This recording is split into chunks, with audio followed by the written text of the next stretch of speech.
그러면 우리가 이제 물질의 특성 중에서 여러 개의 물질이 섞여 있을 때 그 물질을 구별해내는 아이디어로 우린 그걸 물질의 특성이라고 하잖아요. 그런 키워드들. 그러니까 여러 물질들이 있다라고 하더라도 그 물질만 갖는 고유한 값. 그지? 그러니까 부피와 질량은 그 물질만 갖는 값은 아니야. 부피는 공간의 크기니까. 그지? 이제 뭐 너도 어느 정도 뭐 100ml라고 하는 공간 안에 들어있을 수 있고. 안녕하세요. 오세요. 혹시 몰라서 영상 찍고 있었어요. 거기 시원해요. 여기. 여기 제일 시원해요. 거기 앉아. 그래서 공간에 100ml가 있고 내가 가지고 있는 입자의 질량에 해당하는 그 양도 똑같이 있을 거고. 근데 부피와 질량 하나하나씩을 보면 부피는 물질을 구별하는 특성이 될 수가 없어. 그지? 질량도 물질을 구별하는 특성이 될 수가 없는데 단위 부피당 질량은 가능하더라. 그지? 그래서 밀도 단위 부피당 질량. 그래서 부피분의 질량을 감하는 값. 그지? 부피분의 질량을 감하는 값. 물질의 특성이 되더라. 자, 그리고 여러분이 이제 용해도를 남자 원장님하고 이따가도 하실 거고요. 숙제 내준 거 확인 체크로. 용해도의 정의는 뭐였어? 각 고체 가루 물질들이 얼마에? 용매 몇 그램에? 용매 몇 그램에? 1g? 용매량이 많으면 녹이려고 하는 그 물질의 양이 많으면 그지? 이렇게 화학적으로 반응하는 입자의 양이 많을수록 더 녹아 들어가는 양이 훨 많을 거니까 기준값을 용매 100g 그지? 용매 100g에 그지? 각 온도에서 최대한 녹을 수 있는 용질의 그램수죠. 최대한 녹을 수 있는 용질의 그램수가 용해도입니다. 오케이? 그리고 오늘 우리가 설명할 거 끓는 점, 녹는 점 어느 점까지 설명을 할 건데요. 자, 일단 그럼 봐봐. 저랑 했던 밀도의 개념에서 어떤 구리가 4.0g/cm 만큼의 밀도를 갖고 있다. 그지? 밀도. 왜냐면 이 단위가 되겠죠. 왜냐면 부피의 단위가 cm, 질량의 단위가 g일 거니까 얘를 딱 약간 높여가지고 g/cm로 쓰면 됩니다. 오케이? 근데 이제 구리라고 하는 얘가 있어. 이제 구리가 그죠? 일상생활에도 많이 사용이 되고 어쩌다 보니까 단가가 올라서 되게 비싸게 팔려. 그래서 이제 내 절친에게 야 그러면 구리 이렇게 있는데 구리가 돈이 된대. 그러니 이렇게 3등분해서 총 4조각을 만들어가고 균통하게 이 구리 하나를 내가 너에게 줄게. 오케이? 그러면 이 구리 하나의 밀도는 얼마가 될까요? 4등분했어. 얼마야? 1g/cm/가 되겠죠? 맞을까요? 틀릴까요? 함정이 있었습니다. 방금. 네, 어떤 함정을 내가 봤냐? 구리라고 하는 아이의 그죠? 전체 사이즈가 이만큼 있었을 때 이 전체 부피에서 부피당 질량이 4.0이었어. 그래서 얘를 4도막을 했거든? 그러니까 4분의 1로 도막을 하니까 여러분이 단순히 수학적인 계산에서 이 약분해서 1.0이 됩니다 라고 판단한 거죠 지금. 그러게 되면 이 구리라고 하는 아이의 밀도라고 하는 건 물질만 갖는, 밀도는 물질마다 갖는 고유한 값이야. 그 물질이 그 값을 갖고 있다. 그 물질을 판단해 줄 수 있는 지표야. 그러니까 만약 구리를 4도막으로 했어. 그래서 1.0이라고 하는 밀도로 바뀌게 되면 구리가 다른 물질이 된 거야. 물이라는 물질이 된 거라고. 물의 밀도가 1.0이거든? 오케이? 구리를 4분의 1로 도막을 내는 순간 구리가 아닌 다른 물질, 물로 바뀌어? 물이라는 밀도 값을 갖는 다른 아이로 바뀌어? 안 그런다고. 그러지 않는다고. 표면성으로 보이기에는 4분의 1로 나눠졌기 때문에 밀도가 처음보다 4분의 1로 감소가 된 것처럼 보일 거지만 안 그래. 어떻게? 얘가 가지고 있는 부피도 처음보다 4분의 1로 줄 거야. 왜? 부피분의 질량이니까. 함정이 빠지지 마. 그지? 이 처음에 구리가 갖는 부피도 처음보다 4분의 1의 공간으로 줄었고요. 그죠? 질량도 동시에 처음보다 4분의 1로 줄어든 만큼의 공간인 거야. 그러면 위도 질량도 4분의 1, 아래에 해당하는 부피도 4분의 1로 각각 줄어들었기 때문에 변화값이 있어 없어? 똑같은 걸 곱하기 4분의 1, 4분의 1과 똑같은 거야. 그래서 4도막을 했다 하더라도 4분의 1 도막으로 나눴다라고 하더라도 밀도가 구리가 4.0이면 4분의 1로 줄어들어도 얘도 똑같이 구리라는 물질로 동일한 물질이잖아. 1.0으로 안 바뀐다고. 될 수가 없어. 너는 밀도의 개념을 제대로 받아들이고 있지 않아서 그런 거라고. 함정이 빠지만, 그지? 그래서 구리랑 부피와 질량이 똑같이 4분의 1, 4분의 1 줄었기 때문에 동일하게 4등분을 하더라도 밀도는 4등분대에서 줄어들어 있는 부피 4분의 1 부피분의 4분의 1 질량값이기 때문에 밑돈 똑같더라. 되겠어요? 오케이? 오케이? 오케이. 자, 그걸 받아주셨으면 되겠고요. 자, 그 다음 172쪽. 자, 끓는 점, 녹는 점, 어는 점. 일단 세 번째 특성, 밀도, 용해도 말고 녹는 점과 어는 점, 끓는 점 세 가지를 설명을 할게요. 분자들마다, 그죠? 분자들마다 각각의 분자들이 선생님이 지난번도 얘기했지만 어떤 아이는 이렇게 분자들이 인력을 갖고 있어. 분자들끼리의 이 인력으로 이렇게 타이트하게 분자들이 고체별로 타이트하게 인력을 갖고 있을 수도 있고, 어떤 분자는 이런 식으로 이렇게로 붙어있는 분자의 인력을 갖고 있을 수도 있죠. 오케이? 이런 식으로. 또는 어떤 입자는 이런 힘만, 이런 분자의 모습이어서 이 정도끼리의 인력만 결합되어 있을 수도 있어요. 이거. 그죠? 그러니까 인력. 분자와 분자끼리 서로 붙어 있으려고 하는 인력. 분자끼리 붙어 있으려고 하는 인력의 정도가 물질마다 다 똑같다고 다 다르다고. 오케이? 달라서 얘를 자, 어느 정도의 열 에너지를 흡수를 시켜줘. 그래서 얘가 약간 느슨한 상태의 액체의 분자별로 바뀌게끔 할 때, 처음에 고체상이었어. 고체의 상이었던 아이가 서서히 액체의 상으로 달라지기 시작할 때의 온도를 무슨 점이라고 해? 녹는 점. 그지? 녹는 점. 초가 손놈으로 흘러내리기 시작할 때 그 온도, 초라고 하는 물질의 온도가 한 48도거든? 녹는 온도가.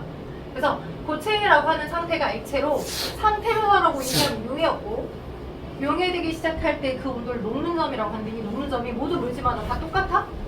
분자들끼리의 텐션, 인력이 다 다르기 때문에 물질마다 다 다르다고. 오케이? 물론 녹는 점만 다른 게 아니라 무엇도 이 액체라고 하는 아이의 열 에너지를 외부에서 더 많이 흡수해줘서, 그죠? 이 액체 분자끼리의 이 인력이 아예 없어질 만큼, 너와 나의 관계가 아예 없어질 만큼 끊어져서 기체상으로 아예 가버릴 만큼의 에너지가 흡수되면, 그죠? 너와 나의 인력이 없어.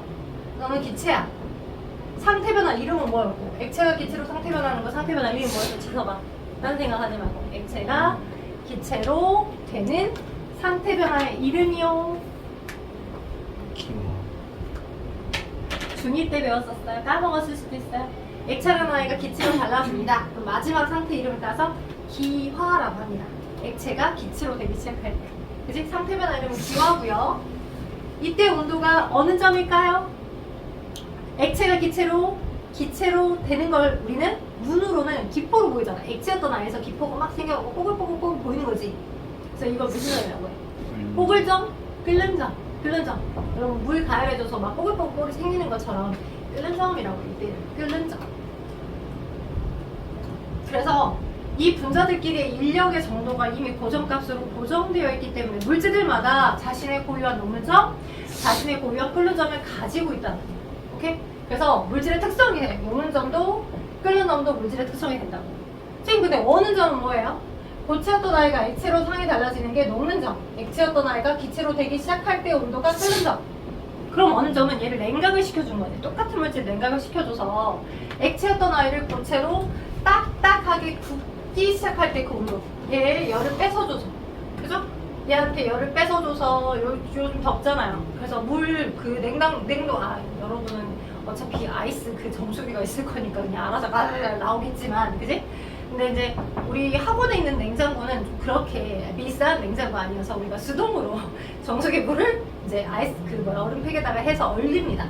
그럼 이제 얼어지잖아요. 그죠? 이 물이라고 하는 액체였던 아이가 열을 뺏겨져, 냉동실에서 열을 막 뺏겨져 가지게 되면 0도만큼의 온도에 도달했을 때 뭐가? 액체 분자가 고체 분자로 얼기 시작하고 더 열을 많이 뺏기면 질서정연한 얼음으로 딱딱하게 굳어 있겠죠. 맞죠? 액체였던 아이가 고체로 굽기 시작할 때 그때 온도를 우리는 무슨 점? 어느 점이라고 한다고. 상태 변화는 응고. 근데 순수한 손물질에서 녹는 점하고 어느 점이 달라? 똑같은 하나의 물질. 물이 얼기 시작한 온도 몇 도? 1기압에서 0도, 그지? 물이 0도에 도달하게 되면 얼기 시작해. 그러면 물을 이제 얼음을 녹여. 그래서 손에다가 또 그럼 언제 온도에서부터 얘가 물로 녹기 시작해. 영하의 온도에서 그죠? 이렇게 올라가면 얼음 놔두면 상상만 해도 시원하다. 지금 날씨가 엄청 더우니까. 그러면 손에 있던 열 에너지가 이 얼음한테 가. 그래서 약간 얼음이 완전히 순수한 얼음으로만 존재하는 게 아니라 얼음과 물이 같이 공존하는 공간이 있지. 그래서 얼음의 크기가 좀 작아지고, 그죠? 점점점 흐물흐물 물이 나오고 있고, 그래서 막 내 열을 막 갖고 가서 얘가 녹기 시작하죠. 몇 도? 0도에서. 오케이? 그래서 똑같은 물질에서 어느 점과 어느 점은 동일하게 같다. 그죠? 순물질에서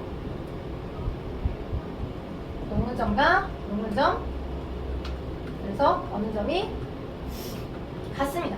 상태만 달라지니까. 그러니까 열을 가열해줘서 열을 흡수해주면서 가는 거냐, 그죠? 열 흡수, 열 에너지가, 그죠? 맞죠? 근데 어느 점은 액체였던 아이가 고체로 얼어지기 시작하는 거니까 얘가 가지는 열 에너지를 외부로 방출하겠지. 이렇게 방출하면서 고체로 되는 거니까, 그죠? 열 에너지가 외부로 방출되면서 고체로 딱딱하게 구는 거냐, 고체가 액체로 이제 흐물흐물해지냐. 순수한 물질에서는 녹는과 어느 점이 같더라. 자, 양이 많다고 해서 녹는 어느 점이 달라질까요? 양이 많다고 해서 달라질까요? 안 달라져요. 그죠? 똑같아요. 동일한 분자이기 때문에 그 분자에 양이 많아졌다라고 하더라도 그 온도에 도달하는 시간만 오래 걸린 거군요. 오케이? 그래서 물질의 양에 따라 순물질의 양이 다르다고 해서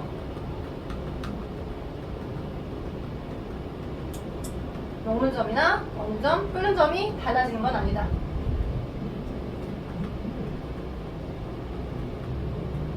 근데 이건 알아둬야 돼. 아니다. 그지? 아니다. 근데 우리가 지난 시간에 저의 시간 때 순물질과 그 다음에 혼합된 혼합 물질의 차이점에서 끓는 점 오름, 어느 점 내림, 이건 설명해드렸었죠.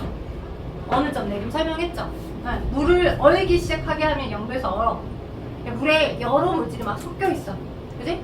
우리 라면 스프 하면서 물은 몇 도에서 끓어? 100도? 그지? 액체 상태로 있었다가 액체와 기체가 공존하는 수평구가 이때 물 입자에 끓는 점이 이거야. 근데 라면 스프를 먼저 넣고 가열하게 되면 이제 뽀글뽀글이 끓어지는 온도구가 나타나는데 민준아? 어때요? 그때 라면 스프나 전골을 끓고 있을 때 내가 거기에 화상을 만약 입었다. 그러면 그 끓고 있는 전골의 냄비의 물의 온도는 100도보다 더 낮아, 높아? 엄청 높아. 왜? 고체 가루가 물하고 섞여 있는 거니까, 혼합물 상태니까 혼합물이 되게 되면 끓는 점이 더 올라간다. 시험 문제에서 많이 나오는 것 중에 하나가 이거라고. 그치? 소금과 물이 섞여 있는 소금물의 경우 얘는 물만 있어. 근데 여기는 소금하고 물이 섞여 있잖아, 지사봐. 그러면 섞인 소금이 물 혼자 기화되는 걸 방해. 그쵸? NaCl 이랬잖아, 소금이. 그래서 이 Na라고 하는 양이온 입자나 Cl-라고 하는 음이온 입자가 물하고 또 놀고 싶어 하는 그 인력이 추가로 더 생기다 보니 이렇게 놀거나 그 인력이, 추가적인 인력이 더 생기다 보니까 외부에서 더 많은 열 에너지를 흡수를 받아야지만 겨우 물입자가 액체에서 기체 상으로 상이 달라져서 기화돼서 날아간다라고. 끓는 점이 훨씬 높아요. 그러니까 한 105도 아니면 110도 소금의 농도가 많을수록. 그래요? 그리고 시간이 흘러가면 흘러갈수록 오히려 끓기가 힘들어져서 더 온도가 더 올라가면 남아있었던 물이 겨우겨우 힘들게 기화가 돼서 기체로 날아가잖아. 끓어가지고. 그러면 이미 더 남아있는 이 수용액 상태는 농도가 더 진해지지. 그러니까 더 심한 Na 플러스나 Cl-가 남아있는 물을 더 에워싸서 야, 너 가지마. 나머지 애들 처음에 있는 얘네들은 날아가 버렸지만 너라도 나 버리지 말고 나랑 더 놀아줘 해서 더 추가적인 인력, 즉 소금의 농도가 더 진해지니까 그 섞인 소금이 남아있는 물의 기화를 더 방해하기 때문에 끓는 점이 더 올라가는 거야. 오케이? 그러니까 혼합 용액의 농도가 더 진하면 진할수록 끓는 점이 더 올라가서 화상을 입었을 때 심각한 피해를 더 받을 수 있는 거고요. 끓는 점 오류. 이거 기억해야 돼, 얘들아. 혼합물의 특성이야.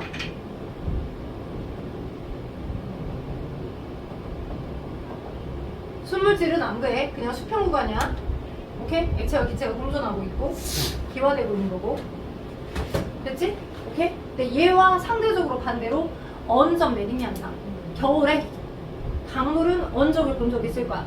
그지? 근데 바닷물은 잘 안 얼어. 왜? 바닷물에 여러 염류가 섞여 있기 때문에 반대 상황에서 마찬가지로 물은 0도에서 얼기 시작해. 그지? 순수한 물은, 강물들은.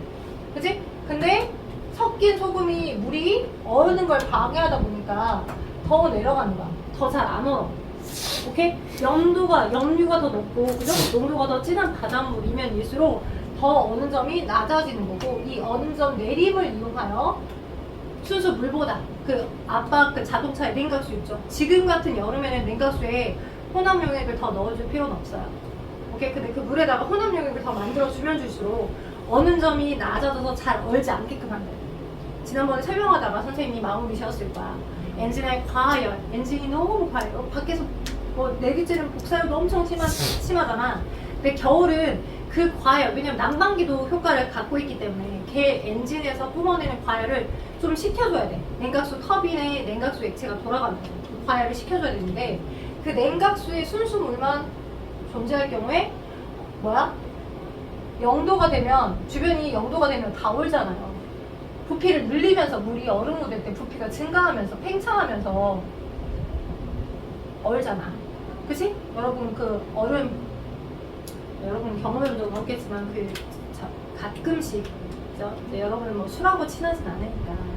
근데 탄산 음료가 이제 저희 때 정도면 알코올, 그죠? 무알코올 아니라 그냥 맥주, 그죠? 근데 시원한 맥주를 성다리 탁 때리듯이 이제 너무 그 수업을 많이 하고 왔을 때 하고 싶어요. 근데 시원한 맥주를 안 넣어놨네? 빨리 내가 샤워하는 동안에 얘 시원해지라고 냉동실에다 맥주를 넣어주는 순간 제가 한 몇 번 경험하고 나서부터 절대 냉동실에 넣지 않습니다. 왜냐면 냉동실에 넣어놨는데 순수한 맥주에 물만 들어있는 게 아니라 그지? 여러 호밀이나 이런 게 섞여 있는 건데 그 안에 약간의 무조 성분이 있어서 걔를 넣어놓고 내가 깜빡 까먹었어. 그럼 다음날이나 다다음날 또는 일주일 뒤쯤에 이 냉동실에 문을 열었다가 이런 사단이 날 수 있어. 병이 깨져 있습니다. 거기 안에 있는 물의 성분에 해당하는 물 성분들이 얼음으로 얼려지면서 물이 부피를 넓히면서 유리에 압력을 가해서 병이 한두 번 경험하고 난 다음에 절대 아무리 시원하게 먹고 싶어도 절대 그래 내가 그냥 얼음 넣고 그냥 이렇게 해서 먹을래라고 하지만 냉동실에 넣진 않아요. 여러분도 그런 경험이 있을 수 있어. 나중에 나이 들어서. 자, 아무튼 아무리 어는 점 내림이 있다 하더라도 그게 희석된 농도가 많지 않으면 그지? 그러면 물이라고 하는 입자가 얼면서 부피가 팽창하면서 얼려지기 때문에 꼭 기억하시고요. 근데 바닷물 같은 경우는 되게 많이 염도가 높기 때문에 어느 점 내림 현상이 잘 나타나더라. 자, 이거 설명했어요. 그러니까 순물질은 평행 구간이 나타나지만 각각의 녹는 점, 끓는 점, 어느 점에서 근데 섞여 있으면 섞여 있을수록 끓는 점이 올라가고 어느 점은 내려가더라 라고 하는 걸 기억하셔야 돼요. 혼합물에서는 냉각수는 혼합물이야. 겨울에 그래서 겨울에 물에다가 에틸렌 이것까지 설명해주고 내가 마음 미쳤을 거야 지난번. 글리콜이 섞여져 있는 그지? 부동액 성분이 이거거든. 혼합 용액이야. 이거와 이거가 섞여져 있는. 그쵸? 부동액이 이거야. 부동액. 얘들아 거기 어느 점 내림 보이는 거에다가 어디 쪽에 있냐면 물과 소금물의 냉각 곡선 있죠. 오른쪽에 그죠?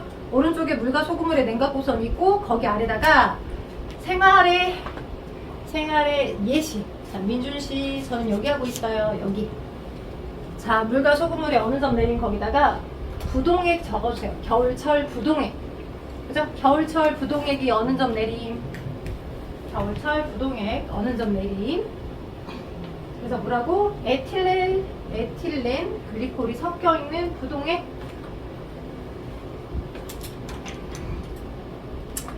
자, 그래서 녹는 점과 어는 점은 양이 많다고 해서 그죠? 순물질의 경우에는 수평 구간의 온도가 달라지진 않는다는 거. 자, 근데 혼합물 상태일 때는 이렇게 얘들아 끓는 점 오를 그다음에 어느 점 내림 혼합물 상태일 때는 이런 일이 있어. 그걸 이용해서 우리가 제설 작업도 이런 어느 점 내림을 이용하기 위해서 제설 작업을 하는 거야. 눈이 막 내렸어. 바깥이 영하 0도, 영하 10도 엄청 추운데 그 눈이 내리면서 주변 온도도 낮기 때문에 눈이 녹으면서 물로 됐다가 바로 얼음으로 얼어버리면 지나가다가 그죠? 딱 낙상강하기 딱 좋잖아요. 미끌러서 본 적 있어요? 경험치 있죠. 쉽지 않아. 특히 여자들 같은 경우에 어그 부츠 너무 춥다고 어그 신고 한겨울에 눈 많이 내릴 때 빙판 낄 때 어그는 아래 바닥이 스파클링 같은 이렇게 그 굴곡진 게 없어. 그냥 평평하잖아. 딱 좋아요. 오케이? 그러니까 어그는 조심하셔야 되는데 여튼 이렇게 얼어버리면 안 된다고 주변에 온도가 됐을 때. 그래서 막 뭘 뿌려줘. 이제 예전 같은 경우는 연탄재를 많이 뿌려줬고요. 지금은 제설 작업한다고 해서 염화칼슘을 많이 뿌려줍니다. 도로에다가 다 뿌리는 그 제설이 염화칼슘을 뿌려줘서 제설 작업. 염화칼슘 기억해 두시면 좋을 것 같아요. 겨울철 겨울에 됐죠? 됐죠? 자, 거기에 한 가지 더 있습니다. 이제 자, 순수한 물질들은 녹는 점이나 어느 점 이런 게 바뀌지 않는다라고 선생님이 설명을 했는데요. 끓는 점 부분에서 약간의 차이가 있어요. 끓는 점은 액체가 기체로 끓기 시작하는 거잖아요. 그래서 순물질이 있는 경우에 끓는 점은 그 물질만이 갖는 고유한값입니다. 액체였던 상이 기체로 달라지기 시작하는 고유한 그 양을 그 에너지를 흡수했을 때 액체상이 기체 상태로 달라지기 시작하면서 상태 변화가 일어납니다. 그런데 순물질인데 또 불구하고 끓는 점이 달라지는 경우가 있어요. 순물질이 한 종류의 물질밖에 없었어. 한 종류의 물질밖에 없었는데 그 끓는 온도가 달라질 때가 한 번 오거든요. 오케이? 그건 왜 때문이야? 자, 이런 걸 경험해 줄 수 있어. 오케이? 자, 이렇게 봐봐. 물이 있어. 둥근 플라스틱. 물은 몇 도에서 끓어, 얘들아? 100도. 물을 가열했어. 물에 어느 정도 일정량을 집어넣고 가열해서 뽀글뽀글뽀글뽀글 생겨서 부글부글부글부글이 생겨서 보여가지고 얘를 이제 알코올 램프를 끄고 그죠? 어느 정도 얘를 좀 식혔어. 오케이, 왜냐면 고무마개로 막아야 되니까 약간만 식히고 난 다음에 얘를 이렇게 고무마개를 막고 그러니까 그러면 여기 물에 있었던 기포는 눈에 보이진 않지만 아까 100도에서 끓었으니까 기포는 더 이상 눈에 보이지 않지만 얘가 약간 식으면서 이 안에 나온 기화돼서 살짝 나온 수증기들 기체였던 아이들 이 공간 안에 머물러 있겠죠. 여기까지 됐어요? 오케이? 방금 온도계를 꽂았을 때 딱 100도 온도에 도달했을 때 더 이상 끓는 걸 멈췄다고요. 물이 없고 100도에서 끓기 시작했어. 물은 맞아. 물밖에 안 섞여 있어. 여기 순물질이야. 돼요? 근데 얘를 이제 약간 식힌 다음에 한 90도 정도만큼으로 약간 식힌 다음에 큰 수저를 이렇게 놔두고 시험 문제 잘 나오는 거다. 설명하고 있다가 큰 수저를 놔두고 스탠드에다가 이렇게 거치할 수 있는 거치대를 놔둔 다음에 얘를 뒤집어 엎었어. 저 뜨거운 증기로 꽉 차있고 되어있는 얘를 이렇게 뒤집어서 이렇게 있겠죠? 이렇게 여기 안에 이만큼 물이 차져 있을 거야. 됐죠? 밀폐는 해져 있고요. 당연히 고무마개로 잘 피킹되어 있고 여기 물이 들어있어요. 물만 들어있는 게 아니라 뜨거운 증기가 여기 안에 차 있을 겁니다. 자, 제가 끓는 점이라고 하는 건 물질의 고유한 특성, 물질만 그 온도에서 그 온도를 갖는 거다라고 했었잖아요. 그쵸?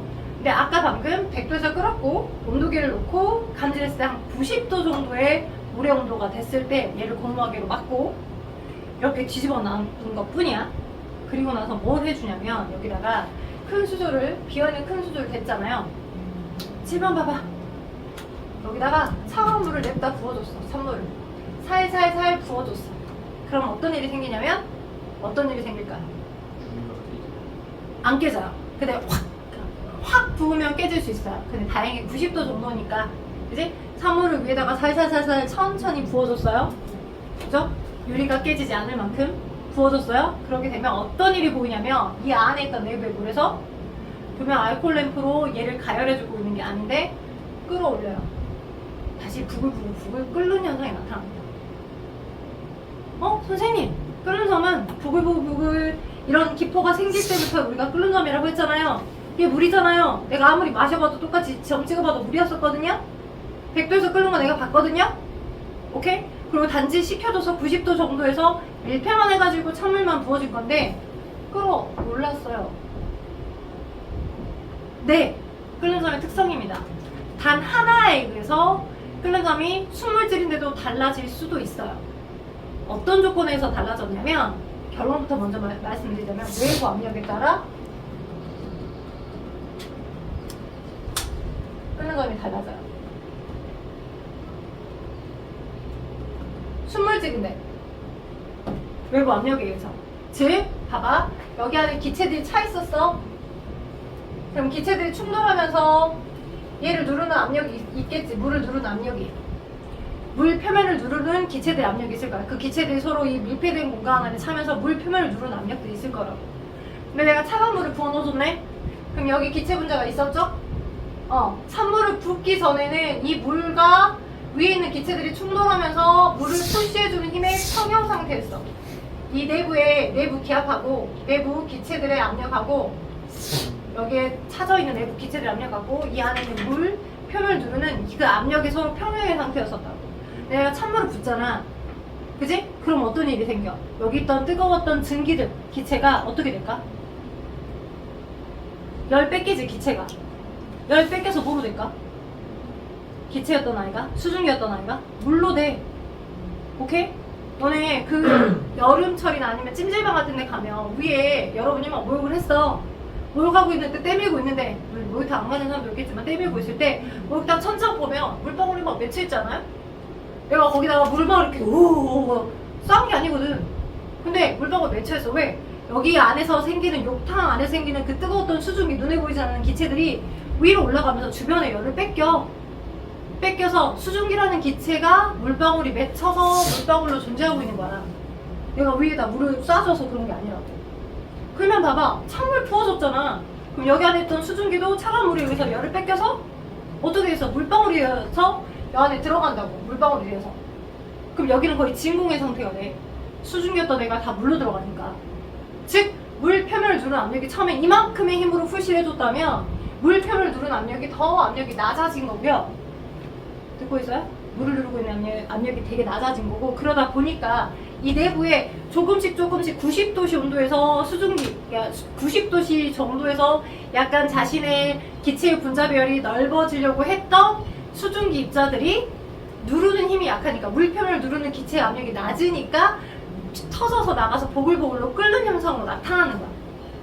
90도가 돼도 보글보글 현상이 나타나는 거라고. 되겠어요?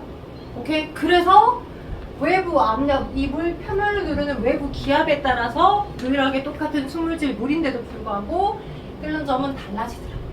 지금 어떤 거야? 외부 압력이 높아진 거야? 낮아진 거야? 방금의 상황은? 이 상황은 이 물 표면을 누르는 압력이 높았어? 낮았어?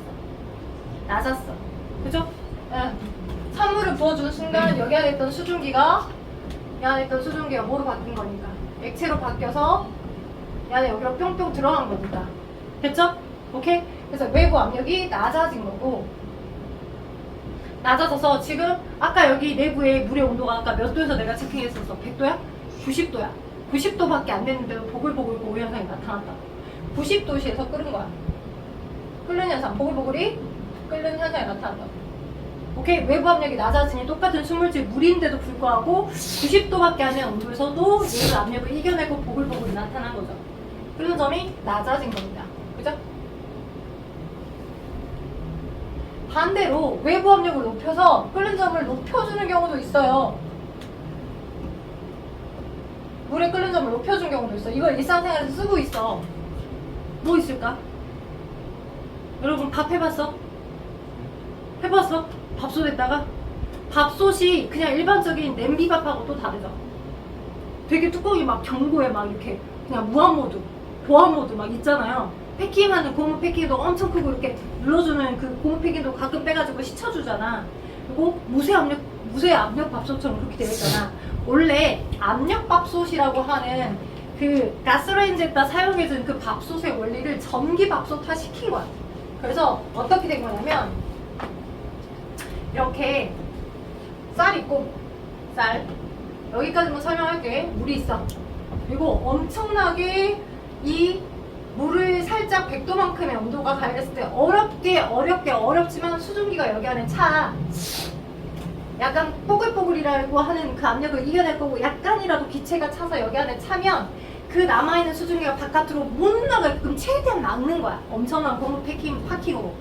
그래서 이 물 표면을 더 수증기가 그 안에 계속 모일 때까지 최대한 고무 패킹을 통해서, 오케이? 패킹을 통해서. 그래서 혹시 할머니나 할아버지 댁 같은 데 가면 압력밥솥이라고 하는 아예 가스레인지에 사용하는 그게 있거든요. 그럼 진짜 얘는 이렇게 옆으로 닫고 옆으로 열고 막 이런 형태야.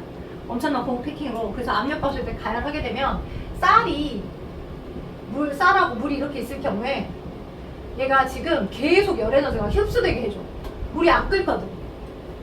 오케이? 100도가 되더라도 보글보글이 나타나는 게 아니라 보글이 보이려고 눈에 보이진 않지만 수증기가 꽉 차 있을 경우에 얘를 패킹으로 담아두니까 이 물 표면을 엄청난 큰 기체들의 압력으로 누르니까 온도를 계속 받을 수 있어. 이 쌀 자체가 끓지 않고 물이 끓지 않으니까 계속 열을 계속 받을 수 있다고. 110도, 120도, 140도. 그러니까 똑같은 오븐이더라도 140도 정도의 열 에너지를 받는 거야 쌀이. 그럼 어때? 되게 고온의 열 에너지를 쌀이 받는 거잖아. 물이 끓지 않았기 때문에. 그 안에 증기가 엄청 차 있어. 그래서 일정 시간에 막 이렇게 소리가 난 다음에 이 정도면 된 것 같다. 막 빨라질 것 같아. 그러면 야 빨리 불 끄고 이거 빼줘라 라고 하면 여기가 이렇게 세워졌다가 얘를 이렇게 눕히자는 거면 여기서 득이 엄청 많이 나가면서 밥이 빨리 되는 거야. 원리는 여 안에 수증기를 일부러 모아주어서 물 표면을 누르는 외부 압력을 키워서 높여서 물이 100도에서도 끓지 않고 더 많은 열 에너지가 흡수될 수 있게끔 해서 그 안에 들어있는 쌀이 높은 온도를 공급받게 해요. 돼요? 그러면 쌀이 높은 온도를 계속 공급받으니까 빨리 잘 익겠죠. 꼬들꼬들하게. 그쵸? 높은 온도에서 100도에서 물이 가열되면 그 남은 수증기만큼은 100도라는 온도밖에 유지가 안 되잖아. 물이 가열되고 뽀글뽀글 하고 있는 거야. 근데 140도, 150도의 온도를 계속 공급받게 하면 쌀은 이 높은 온도를 계속 받을 거고 물도 끓지 않은 거지. 끓는 점을 높여줘서. 그래서 뭐는 유일하게 순물질이다라고 하더라도 외부 액체를 누르는 기체의 압력 변화에 의해서 끓는 점이 달라질 수 있다. 내일 똑같이 오시죠? 내일도 똑같이 저 먼저 남자 먼저 이렇게 들어올 것 같아요. 그러니까 숙제 오른쪽. 자, 173쪽 풀어오는 게 숙제입니다. 그리고 넘겨서 제가 아마 지난번에 1번부터 아마 6번까지 내줬던 거 8번까지 내줬나요? 1번부터 8번까지 내줬죠? 그리고 이어서 내일은 아까 한쪽 숙제 풀으시고요. 16번부터 19번까지 180쪽에 있는 16번부터 18번까지는 19번까지는 네 문제. 그죠? 앞에 한쪽 180쪽에는 19, 16, 17, 18, 19 네 문제. 여기까지 해올 수 있겠죠? 많지 않으니까.